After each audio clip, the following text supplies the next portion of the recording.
we still see people coming out who don't need to be out. Even for essential workers, people have to be careful. And again, I've been trying to communicate that everyone is subject to this virus. It is the great equalizer. I don't care how smart, how rich, how powerful you think you are.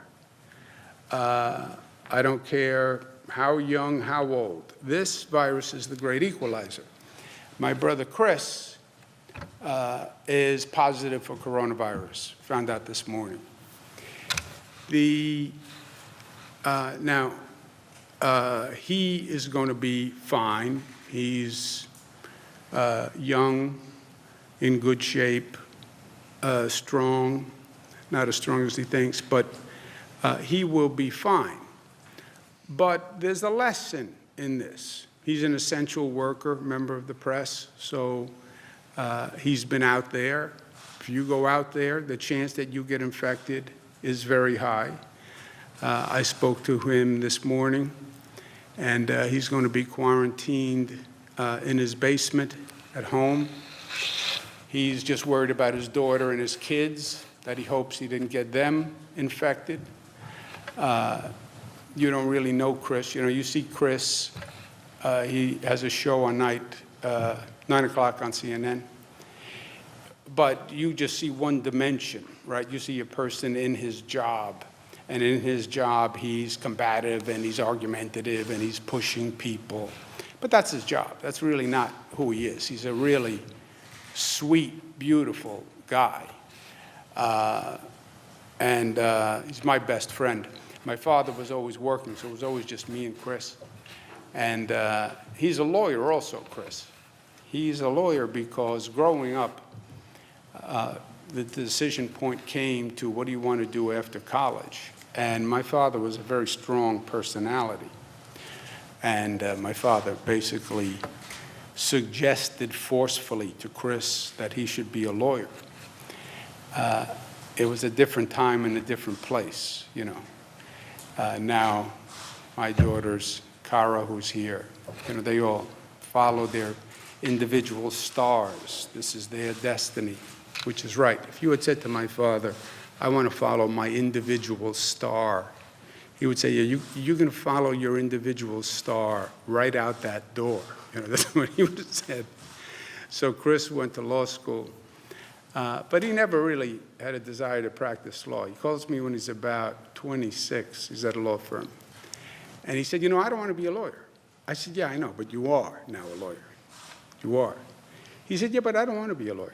I said, what do you want to be? He said, I want to be a journalist. I said, you want to be a journalist? I said, it's too late.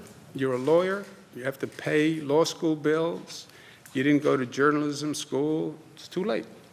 No, I think I can do it. And God bless him. He quit the law firm, went to work for Fox TV, which is a whole separate conversation in the House, and then worked his way up. He's at CNN. He does a beautiful job. But a sweet guy. And now he's quarantined in the basement. But he's funny as heck. He says to me, even the dogs won't come downstairs, he says. So, but he is concerned about his wife and his kids. But the reason I raise it is he's smart. He's social distancing, yes. But you wind up exposing yourself. People wind up exposing you, and then they find out they're positive a couple of days later. And I had a situation with Christopher 2 weeks ago that I even mentioned. My mother was at his house. And I said, that is a mistake. Now, my mother is in a different situation. She's older, and she's healthy, but I said, you can't have mom at the house. And he said, no, mom is lonely. She wants to be at the house. I feel bad. She's cooped up in the apartment. I said, yeah, I feel bad she's cooped up in the apartment too. But you bring her to your house, you expose her to a lot of things. You have the kids there. You have your wife there. You're coming and going. Your wife is coming and going. And you could expose mom to the virus. And love is sometimes needs to be a little smarter than just reactive. And we had a whole discussion. And truth, now he's informed, I'm informed. Was that dangerous? Was that not dangerous? So I went back to Dr. Zucker. I said, look, we have to tell people, what are the rules? How does this work? That's when I came up with Matilda's Law. And I said I named it for my mother. And it was very clear about people who are older and what they should be exposed to.